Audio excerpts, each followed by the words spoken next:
Entitlement wears pearls and spits venom with a smile. My name is Danielle. And from wherever you're watching this, stay with me. Have you ever been used like a ladder, then kicked down the moment they reach the top? That was me, front row at my sister's medical graduation. The one who carried her dreams on my back and paid every cent she owed, even when it meant I couldn't pay my own rent. And still, when she turned around after that ceremony, diploma in hand, cap tilted perfectly, she didn't thank me. She dismissed me. "You've done your part," she said, eyes already scanning for the next camera. "Now get out of here." As if I were some unwanted extra in her highlight reel. And my mother? She didn't even try to hide her glee. "You shouldn't even be here," she smirked.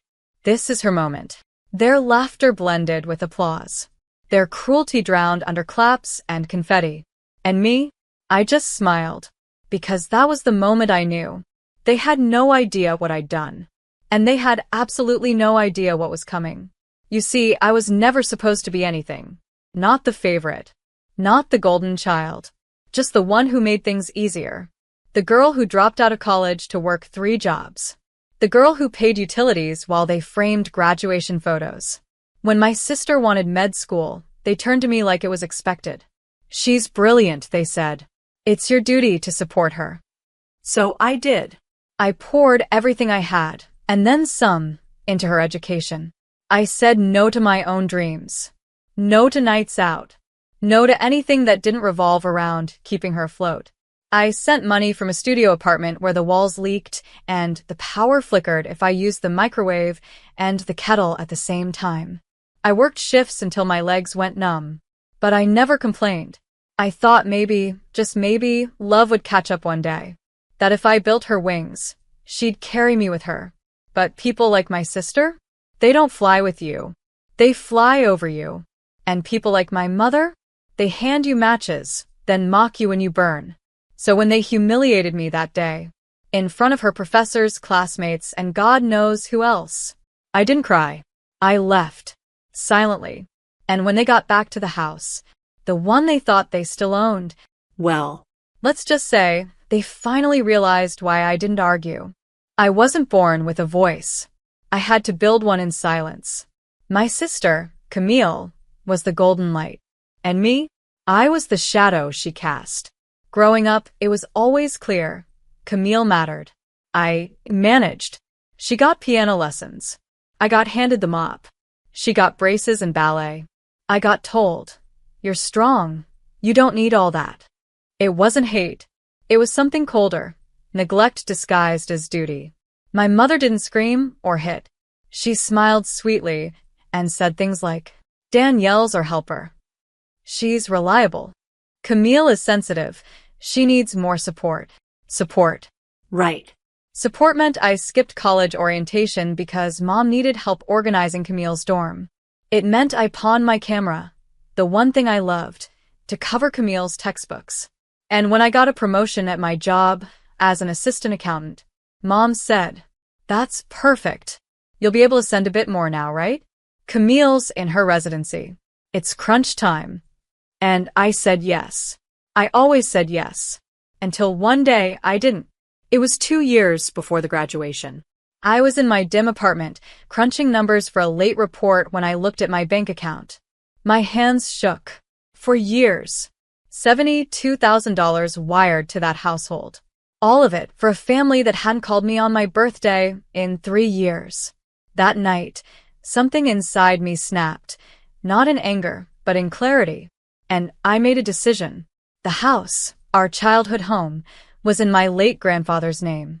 He never trusted Mom's spending. So when he passed, he quietly left the title to both me and Mom joint ownership. But they never told Camille that.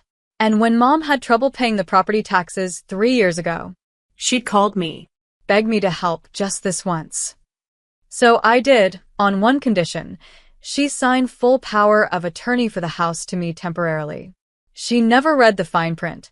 I never reminded her. And just like that, the house was mine. Legally. Quietly. Mine. I didn't touch it. I didn't change anything. Until after the graduation. Until after they laughed at me like I was just the delivery girl who overstayed her welcome. That same evening, while they popped champagne and posted selfies, I changed the locks. They came back from the ceremony glowing with triumph. My mom pulled into the driveway, her heels clicking confidently on the walkway. But her key didn't work. She tried again. Then again.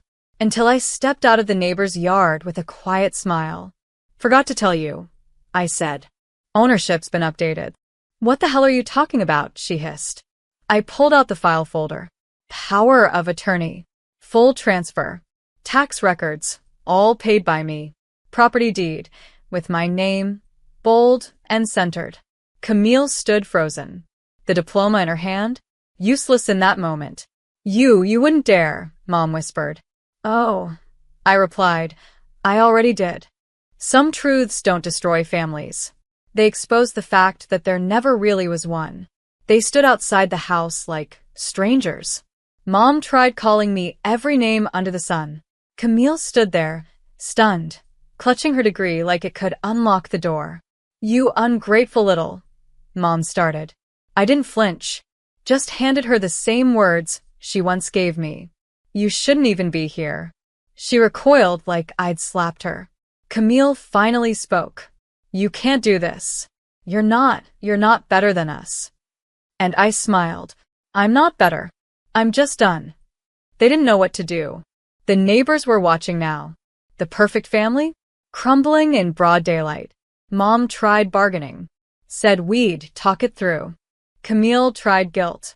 "I wouldn't even be a doctor without you." "And that's how you thanked me," I interrupted. "By pretending I was the help." She blinked fast, her voice cracking. "You know I didn't mean it like that." But she did. They both did. And that wasn't even the worst part. I remembered something. A letter I'd found 2 years back while helping with house paperwork. It was from our grandfather, the one who left me part ownership of the house. He'd written it to my mother. And it read, "I worry what Camille will become with you inflating her ego. You've crushed Danielle's light for years just to keep her useful. Don't forget, she sees more than you think. One day, she'll realize she was never invisible, just underestimated." I never told them I'd read that. But now? I wanted them to know. So I brought out a copy of the letter. Read it out loud on the porch. Word for word. Camille's face crumpled. Mom's lips tightened like concrete. "He didn't know anything," she snapped. "He knew enough," I said. "And now, so do you." The next few days were chaos. They tried calling cousins, family, friends, anyone to shame me into giving the house back. I received passive-aggressive texts like, "Family isn't about contracts." "So, this is what success turned you into? Your sister needs that house for her residency." I ignored them all. And when that didn't work, they played the pity card online. Facebook posts about being betrayed by blood. Crying emojis, half-truths, vague quotes. I didn't respond. Because you don't fight people drowning in denial. You let them sink themselves. But the best part? The hospital Camille had just signed with, the one she bragged about nonstop, reached out to me because I was listed as an emergency contact. They were trying to verify her home address for licensing. And I told them simply, she no longer resides at that property. They paused. Then thanked me. And just like that, her shiny residency plans had a little crack. All because the home address on her official documents wasn't hers anymore. You don't burn a bridge you built with your own hands, unless you're planning to light your path with a fire. After the residency coordinator called me about Camille's address, I knew what was coming next. Panic. Camille had built her future on one assumption, that I'd always stay in the background, quiet and convenient. Now? Her license process was delayed because her legal residency was under dispute. The same home she bragged about decorating on Instagram, legally listed under me. Within 48 hours, I got a call. Not from Camille. From her boyfriend, Ryan. A soft-voiced, well-meaning finance bro with expensive teeth and a tendency to say, "Let's not make this messy." "Danielle, hey," he began, overly friendly. Camille's super overwhelmed. "Can we maybe just talk? Like adults?" I let him talk. He explained how important her career was, how she'd freaked out after the graduation, how she didn't mean to come off harsh. Then came the ask. Look, if you could just sign something, anything, to make the house thing go away. I stopped him. Let me guess. Camille sent you instead of calling herself. Silence. She said you might be too emotional right now, he replied. I laughed. Not because it was funny, because it was textbook Camille. I said no. No discussion. No compromise. Then I did something petty and poetic. I made a public post. Nothing loud. Nothing mean. Just a single photo of the house, lit beautifully by the sunset, captioned. Some of us learned how to build homes. Others only knew how to decorate them. It went viral. Within hours, people from town were messaging me. Is this about Camille? I always wondered how she afforded that place. Didn't you support her through school? And then came the twist Camille didn't see coming. Years ago, while working a temp job, I built a private blog. Quiet stories about invisible siblings, sacrifices, secrets, love and loss. It had grown quietly. Thousands of readers. Mostly women. Mostly people like me, tired of being the silent backbone. I had never used my real name. But after the graduation incident, I linked the blog to that photo post.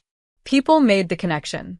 Suddenly, the girl who'd done her part and needed to leave became a symbol. I was getting interview requests, podcast invites. Camille? She was getting questions. That week, she called me, not to apologize, to demand. What the hell did you post? You're ruining everything. Do you want me to fail? I let her rage. Then I said, Funny. when I was drowning, all I got from you was silence. She hung up, and that was the last time I heard her voice for a while. They spent years crafting a lie. I only needed 5 days to return it, wrapped in reality. Camille's world was built on borrowed shine. My money, my silence, my belief that family meant sacrifice. Now that I'd stopped feeding the illusion, it was crumbling like cheap wallpaper in a storm. After the blog went viral, messages poured in. From strangers, former classmates, even our old family friends. They didn't want gossip. They wanted truth. And I gave it, not with rage, but with receipts. Photos of money transfers. Emails of thank you notes Mom had written on Camille's behalf, always with the line, "You're such a blessing to your sister. We'll repay you someday." I never expected repayment, but I wasn't about to let them rewrite history. Then came the call that shattered the last bit of Camille's mask. Her residency board had flagged her application, not because of my blog, because of her ethics statement. Apparently, she'd submitted an essay on personal sacrifice and how she put herself through school while caring for a sick parent. The lies were sickening. So I submitted a letter of my own, not to the board, but to the truth. A formal statement, with documentation of every tuition payment, supply cost, housing support, all tied back to my name. I didn't need to accuse her. I just needed to exist. A week later, I got a polite, almost ashamed call from the residency coordinator. We'd like to verify a few things regarding Camille's file. I told them I was happy to help. The truth I've learned doesn't need fireworks. It just needs light. Meanwhile, back home, Mom tried to rally the extended family. She told them I had manipulated an old man's will and took the house through lies. But my grandfather's lawyer, the same one who handled the power of attorney, heard the rumors. And he shut it down. He even wrote me an email. Your grandfather was proud of you. Don't let noise distract from your peace. Camille's boyfriend? He vanished. Ryan had apparently offered to co-sign a lease for her once she sorted things out. But when her name started trending on niche medical forums, tagged with words like entitlement and fraud, his support dried up. She posted a story that week. A sad picture of a boxed-up apartment and the caption, "People don't change. They just reveal who they really are." And I thought, Yes, exactly. that weekend I hosted a dinner. Not for revenge. For restoration. 5 women from my blog group flew in to meet me. We toasted to quiet strength. To choosing ourselves. I told them what I'd never said aloud before. They said I shouldn't be at her graduation. But the truth is, she never would have had one without me. I stopped paying her tuition the day she stopped seeing me. Sometimes the only apology you'll ever get is watching them face the truth, without your help. Camille tried to spin the story for weeks. On social media, she posted vague quotes about betrayal. She posed in borrowed scrubs and claimed she was just taking a break for mental health. She even uploaded a video, eyes red, voice trembling, where she said, "I was manipulated, used by people I trusted." I watched in silence. She never mentioned my name, because she knew, if she did, I'd post the rest. See, I still had the full file. Screenshots, bank logs, email threads, even the thank you voice note she once left me before her first big exam. "Danny, if I ever become a doctor, it's because of you. I love you so much." I didn't need to leak it. The truth was already doing the damage, and the world was finally listening. Her residency was officially withdrawn. The board didn't cite my blog or my name. They just noted inconsistencies in submitted documentation and integrity concerns during the vetting process. Her email leaked. Not by me, but by someone inside the admin loop. The line that went viral? "My sister paid, yes. But I carried the pressure." She did it for attention, not out of love. Thousands saw it, and the comments were brutal. "She paid your tuition and you're calling it attention-seeking? Girl, you lived off someone else and still had the audacity to insult her?" We all know a Camille. Cut them off and don't look back.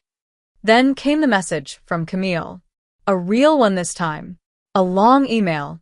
Paragraphs of deflection, excuses, and half-sorries. "I just wish you'd handled things privately. You didn't have to embarrass me. You're smarter than this." I stared at it for a long time and wrote back 2 lines. "You embarrassed yourself." I just stopped hiding it. And yes, I am smarter than this. That's why I'm done. Then I blocked her. Mom tried one more thing. A final card. She messaged me a photo of Camille in bed, makeup smudged, looking hollow. "She hasn't eaten in days. I hope this was worth it." And you know what? It hurt. Even after everything, I felt that guilt rise like smoke in my chest. But then I remembered. The folding chair. The "you shouldn't even be here." The smirk as they dismissed me. And I replied, "She should have thought about that before standing on my back and kicking me in the face." Then I blocked her too. Sometimes healing isn't soft. Sometimes it's fire. And when you've lived in darkness long enough, burning down the lie feels like light. You don't heal by pretending the wound never happened. You heal by letting it scar, then learning to wear it like armor. 6 months after I blocked Camille and Mom, I woke up in a city where no one knew my name. It was quiet. No alarm screaming with someone else's schedule. No text demanding rent, tuition, or apologies. Just my breath. My time. My life. I moved into a small apartment in Seattle. It wasn't fancy, but it was mine. Paid for by me. Decorated with pieces that actually meant something, not things I was told were good taste. One wall held a framed print of the blog post that started it all.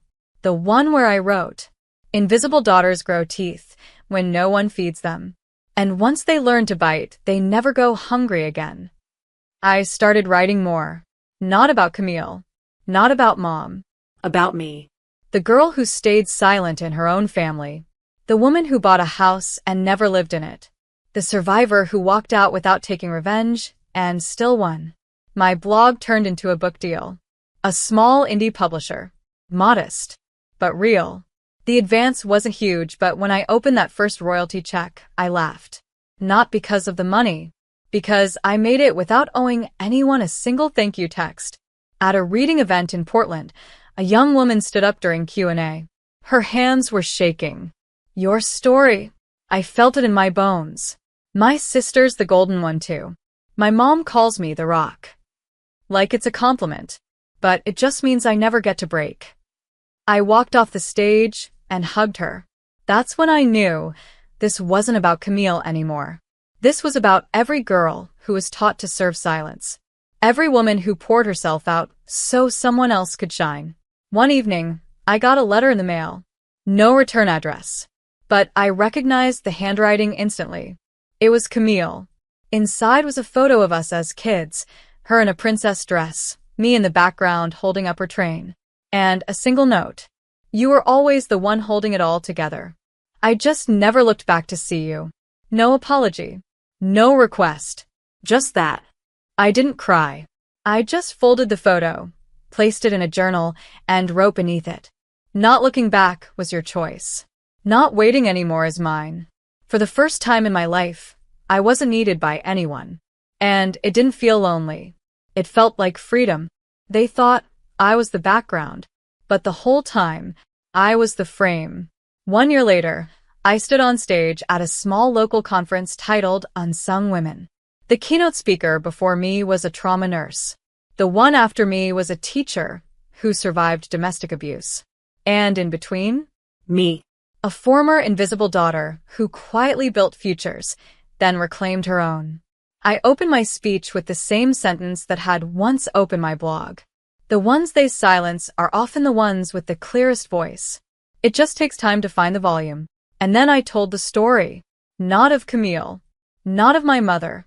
But of Danielle. The girl who sold her dream college seat to pay for someone else's tuition. The woman who got thrown out of a graduation party she funded. The person who used to think sacrifice was love. Until she learned that boundaries are love too. The applause at the end wasn't thunderous. It was warm. Long. Lasting. Not the kind of claps you give for a good speech. The kind you give when someone finally says something you've always felt. After the talk, an elderly woman with silver braids came up to me. They told me I was bitter when I stopped cooking for people who never said thank you, she said. But you reminded me, I wasn't bitter.